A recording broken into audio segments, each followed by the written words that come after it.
Hey everybody, this is Old Buck Dell, and you're listening to another episode of the Two Old Bucks. And with me today, and a couple other people, I think, is Old Buck who? Old Buck Dave, that is. There he is, Old Buck Dave. Good to be back. Episode 124 here. We're rolling right along, man. It's amazing, isn't it? It is. So listen, what I thought we'd do this week is take a breath, sit down, take a few deep breaths, and catch up on some of the recent episodes we've had and the feedback we've had, that sort of thing. Does that make sense? It makes sense to me because I was excited to be listening to all that as well as being a part of it. Yeah. Very interesting stuff. Yeah. Well, let's talk. I'm sorry. Go ahead. Yeah, a lot of big real world stuff out there that the Old Bucks were close to, I should say. So, yeah. So you have some letters or something? Well, feedback? I mean, let's just talk about a couple of episodes. Like for example, let's start with 118. That was Bridie Thielen Heidel's reading of her memoir, We Owned the Night, from her upcoming memoir, Bright Eyes. Now, our listener feedback was really off the charts on this episode. It's by far the most listener feedback we've ever gotten. So that's very heartening. And again, last night got some more feedback. So it's it's on the way to becoming our most downloaded episode. So she's still getting hits. A couple more last night. Well, hey Dave, I like that. Not so much for our listener numbers. I mean, I'm grateful for that too, but a lot of people could relate to that story, and I'm really happy for her that she, the people picked up on that, and she was able to, I think, going to make a difference with her program there. So yeah, we got so many stories like, oh gosh, same kind of thing happened to me, and and great. Congratulations to Bridie for getting through all that, or something that happened to my neighbor. And it's amazing how many places she's touched, how many hearts she's touched with that story. Yeah. And by the way, she is performing in New York off Broadway on April 1st. We're going to put a link in the liner notes here to tickets to the show. You can get streaming tickets. They're around $40, $42, something like that. So if anybody wants to watch Bridie perform via streaming on April 1st, we'll have the link to do it. So wishing best to Bridie on her way to getting her memoir published for sure. I was saying, how about these other interviews? How about Mary and Annie? Hey. Mary Meany and Annie Triguet. Another episode where we've got just a ton of great feedback on. This was their story of taking their village of St-Omer in France, taking in over 500 Ukrainian refugees, housing them, feeding them, educating them, integrating them into the society. Again, we had lots of good feedback there. Several people dropped me a note saying, "Hey, we contributed to Mary's charity," or we're going to send some medical donations in. So that's all great. That was all good. Yeah, I was pleased to know about that, and of course, all that's still unfolding. That is still unfolding, and we're going to follow up with a couple more interviews. We're going to do an interview with a couple of the Ukrainian women who are now living in St-Omer. So that'll be pretty interesting. And then also we're going to do an interview with a couple Ukrainian students living in France. So we'll get the perspective of Ukraine and France from a Ukrainian student. Another one on the ground. That's what's interesting. On the ground. Those folks are right in the midst of it. And I want to really thank Paul Triguet for setting that up, as well as the one we're going to talk about next, which is number 122. That was the interview with Phoenix, the wounded doctor in Ukraine.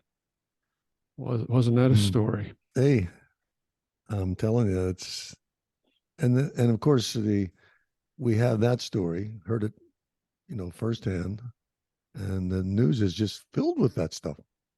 I mean, it's filled with that stuff. So I was pleased that the Old Bucks could be part of that too. That gave me great joy, believe me. Yeah. So that was his story. That's as real as it gets, man. Phoenix talking about everybody, what he said, everybody in their outfit was wounded, including himself. And so he had to figure out a way to get them all back to get medical aid for him. It's amazing. Well, he was wounded himself.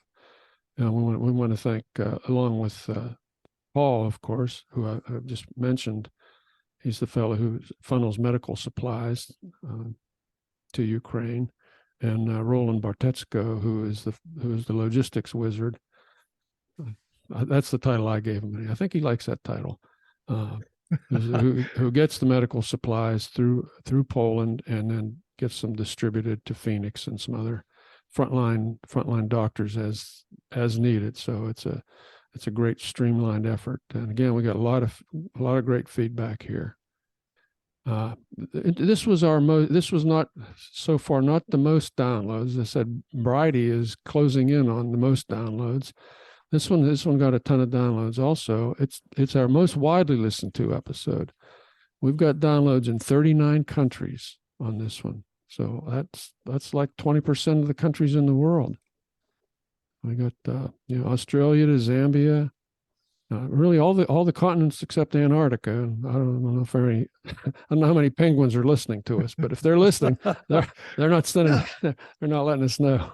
Well, I never think about it as touting the two old bucks. I mean, I don't even wear a hat with a feather in it. In that case, I just was glad to be a vehicle to tell his story. Absolutely. I mean, how many people in the last 20 years, I don't think I walked anybody said, yeah, I was wounded today by a shell. Do you know what I mean? Yep. Well, it's their story. It's not our story. That's for right. Sure. It's their story. We're just a vehicle here. We're just a medium. We're just a vehicle. I mean, people could tune into us for some of our antics. I certainly appreciate that, but they had to drop by every now and then just to hear what we've, who we've interviewed, who we talked to. We do know some people in the real world for sure, huh? Yeah. So, and then of course last week we had the interview with Laura Hayes of World Central Kitchen, talking about World Central Kitchen and Chef Andrés, how they've mobilized efforts to feed people in disaster areas all over the world.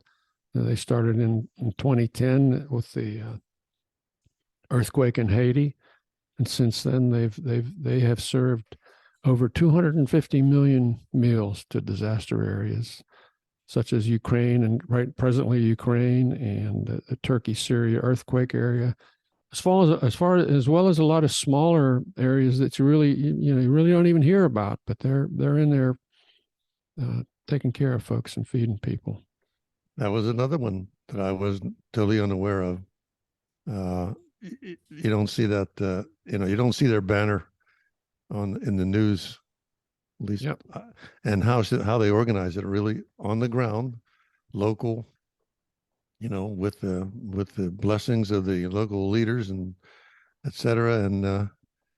And it just gives me, when I see these pictures now, it just gives me some pleasure knowing that something is happening. Yeah. I mean, maybe we'll get to interview Chef Andrés someday and get his spin on, what motivated him to, he was pretty famous guy in his own right, Michelin starred chef, lots of good credentials, and he decided to do this. So it'd be great to talk to him about that someday. Maybe that'll happen. Who knows? Who knows? Who knows?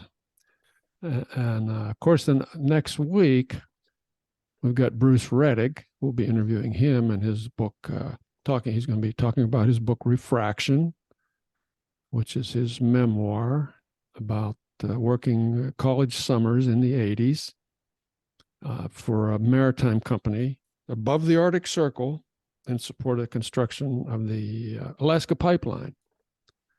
So he didn't work on the pipeline itself, but he worked on the company with the tugboats and everything that got supplies unloaded and loaded and transported inland and that sort of thing.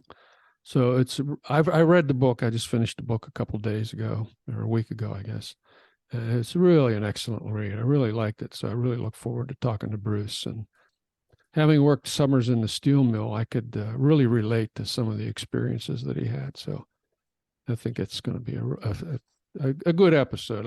He's got a story that a lot of people can identify with, I think. And if they can't identify with it, they can certainly appreciate it.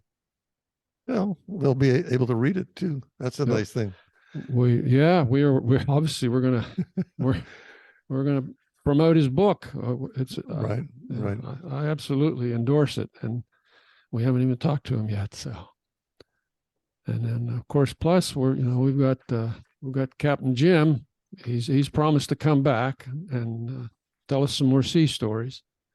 And I've been talking to a couple other people. We're in high level contract negotiations now about having them do some occasional drop-ins as well. We've got a buck and a vixen, so we've got we're going to have the vixen side covered here, the vixen point of view covered on some of these stories. And hey, speaking of Captain Jim, I think he's here. Are you here, Jim? Yes, I am. How are you guys? Good, Jim. How are you doing? How you doing? Pretty good. Okay. So listen, welcome back. What are you going to tell us about today, Jim? I'm going to tell you about an ugly stick that I have. Ugly stick. Yeah. Okay. It's a piece of sandalwood from Aragamo in Vanuatu in the Western Pacific. When you want me to, I'll launch into it. You can Dale, do you got any questions here for Captain Jim before we whereabouts is Vanuatu? I recognize the name. I'm trying to think. It's the old New Give me Hebrides. the nearest big town. It's it's Port Vila is the capital of it, but this is where they did, in this chain of islands, where they did the bungee jumping. Did they do Survivor, a season of Survivor there? I've never watched Survivor. Well, I haven't. I mean, I remember the name. That's all. That is a dumb show. So it is. Those are fake explorers. You're the real thing, man, as far as I'm concerned. Good point. Yeah, but it's 500 miles west of Fiji, and it's a string of islands. They were called the New Hebrides, and I know where when they gained independence, they became Vanuatu. I know where that's at. Yeah, I know. Yeah, and it's right. The next step is the Coral Sea, and you can head over to New Caledonia or Australia. Okay. Dale, you never had any missions there, then, right? No, but I could have went to Fiji. I was close enough to visit some of those islands, the Marshall Islands, and some of those things. So I'm familiar. I mean, that's a lot of open water over there. So I'm gonna set this up now. You got to this place and found this piece of wood by boat, right? Right. This was on the second, what was to have been circumnavigation. Second circumnavigation of the globe. Yeah. One wasn't enough for you. Well, I couldn't figure out what I wanted to do when I got back. And, so I said, why don't I do another one? And why not? Went and bought another boat. Well, I'll tell you, you got big ones, man. I'll tell you. I made an arrangement with the guys that were working for me. Actually, I owned a company, but I always say worked with them. But I made an arrangement, and I said, look, I'm going to sail around the world. Either you're going to run the company or I'm going to sell it. And they said, we'll run it. So I did that for about 20 years. And when they got loaded up with work, they'd get in touch with me and say, it's time to come home and work. So I'd go home and help them, you dock somewhere and then fly home? Yeah, the strategy was to take the boat to a point and pull it out of the water at a boat yard. Okay. And, you generally have to do some sort of maintenance underwater, and the boat wouldn't sink on land and nobody would untie it. There you go. Good point. Yeah. Yeah, particularly when you're half a world away. So this boat was a 55-foot catamaran, and it was a wonderful sailing boat. It was perfect for being out on the open ocean. The name of it was Outremer, was the name of the company. In French, that means over there or overseas. Oh, okay. Could you say that word again? We read it as Outremer, Outremer. Uh-huh. and it's actually pronounced Outremer. Outremer sounds a lot better, actually. Outremer sounds like a visit to the proctologist or something. I don't know. So sorry, it was, sorry. That'll yeah, get cut. it was bigger than the boat I had previously, but it weighed almost half as much. So it was really Fast. You could make fast passages with it, and it was comfortable, and it's a strong boat. Mm-hmm. And we went to Fiji, and I was married at the time, and so the kids needed to get back to school or something, and they something. left. Yeah. This is a long time ago. Yeah. So I was sailing with my wife then, and I hope I don't get into trouble for relating this story. But they blame it all. They can blame it all on me. Okay. Okay. I know your wife. I think she's pretty cool about all this. Yeah. So we went into Port Vila and toured that. And what we would do is you go into the anchorages and tour the land. And this was all new. And we used Lonely Planet as our guidebook. And it's a wonderful publication.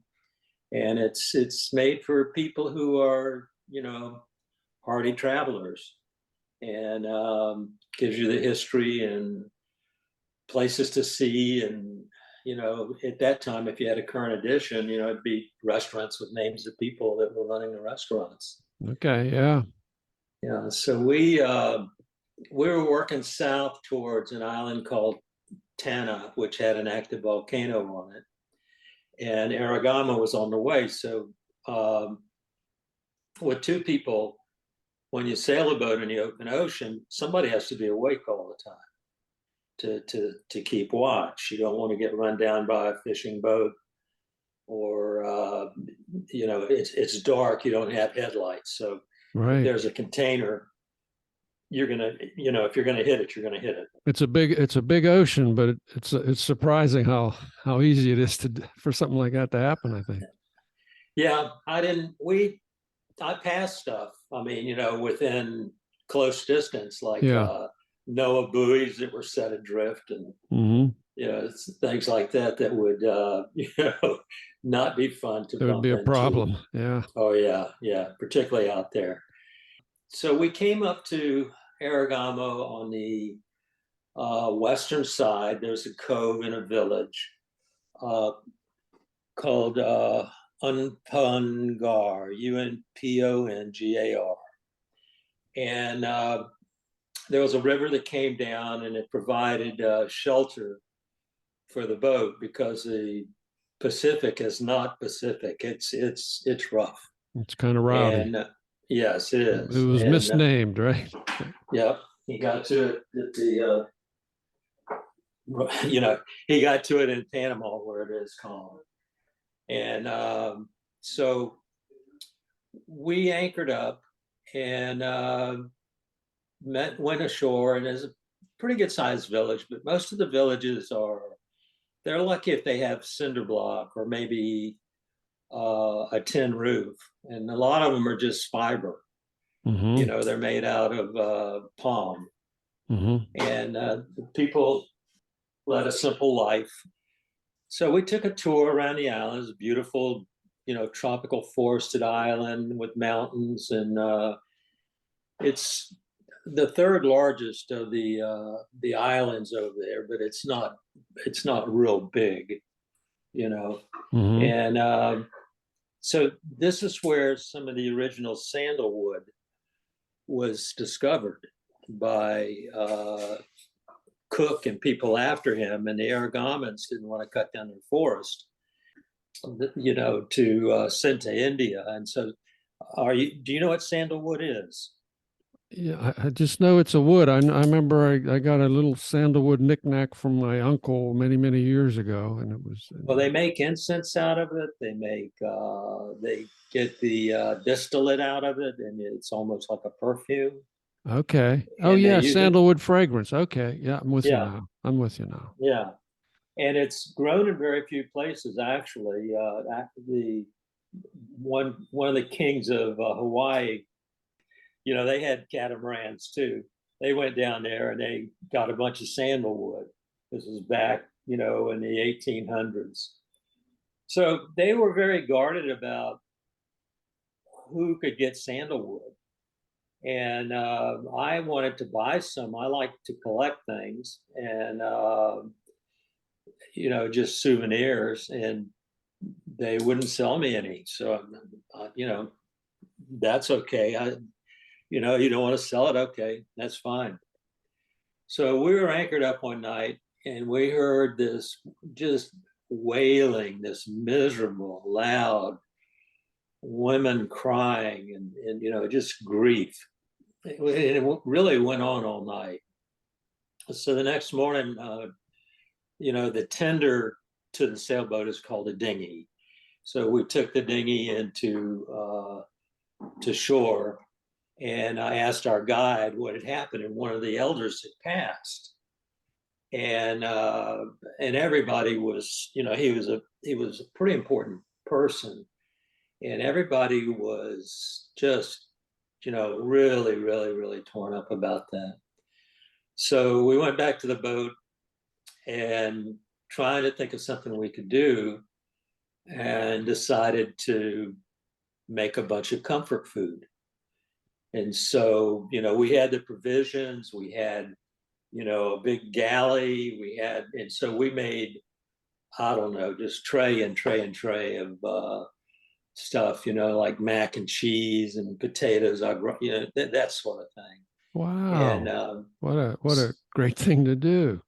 yeah, You and didn't it know was any of these people, right? none, You just none other than felt the a guy and the people that we said hello to. yeah. They really appreciated that. And it was, we took it ashore about 10:30 or 11 or something like that. We had, like a stack of paper plates and, tried to do what we could. After, a while, an hour or two or something like that, they asked us if we wanted to attend his funeral. So there's no refrigeration there. And the way that they take care of a person that's deceased is to put them in the ground as quickly as possible. This is in the tropics. Right. Yep. Yeah, so we said yes, we would be honored to attend uh, the funeral. So what's this village is on the north side of a river called the South River. And on the South River of it is all dense jungle. And that's where their cemetery is. And so we went across the South River, which was, 200 or 300 yards across, I guess. Maybe not that much, but it wouldn't, it was big enough to have our sailboat in it. So we went up to shore and followed, them into the jungle. Most of the women, since these people had been Christianized, wore, just plain plaid dresses. And the guys had trousers and cotton shirts, and everybody was barefoot. Mm-hmm. And they're dark-skinned people. They're Melanesian. We walked into the jungle, and I mean it was jungle. That's all you could say. It was jungle. There was not a path. Okay. So And you kind of hack your way through basically. hack or push aside, that sort of thing. Push aside, down, yeah, more ecologically. Yeah. With a high canopy, you don't have that undergrowth because it starves the lower plants Okay. of sunlight. Mm-hmm. Okay. So we went there, and there was 50, 60, 70 people there. And they started digging a hole in the ground in the cemetery. They dug the hole, 6 feet or so, big mound of earth. They spread out a cloth, or they put something in that was, like powdery or something. And then they and I'm just recalling it now. And then they put down a cloth mat, and it wasn't a cloth, it was palm fronds that were made into a mat. Okay. Okay. And they put that down at the bottom of the grave. Then they lowered him into the grave in a blanket. And I mean, everybody, there wasn't a dry eye in the house. We were crying, they were crying. I guess it would be his eulogy. People were saying what he meant to them. Mm-hmm. And it took about 2 hours. And when we left, you feel pretty affected by something like that, to have that much grief around you. And we got back to our boat, and so the next day, when we went in, we were going to leave, and we went in to say goodbye to our guide. He handed me a piece of sandalwood, which is about 2 feet long, 3 inches thick, and it's tan. It's a light tan color, and it's chopped up. It's where they used like a machete to cut it down, and then to strip the bark off of it. And they'd have a trader would come in and buy what they had accumulated. And that was basically their industry there, other than growing food for themselves. So he gave this to me, and I had it on the boat, and I really felt honored that it was presented to me. We take the boat over to, we make the rest of our trip and left the boat in Brisbane in Australia. And I'm bringing it back with me, and I'm thinking about it. And I said, this is just raw wood, and I don't know that customs, somebody isn't going to say something about it. So I took a soldering iron and carved some really ugly designs in it and everything, but it would pass as okay, so it was a souvenir kind of a it's a souvenir. Yeah. So it's standing next to the fireplace. Nobody's burned it yet, and it is not attractive except to me. I've seen it. It's real gnarly looking, but it's got a heck of a story behind it, doesn't it? But Jeez. what's it doing here? Well, for me, it's hard to get rid of things like that.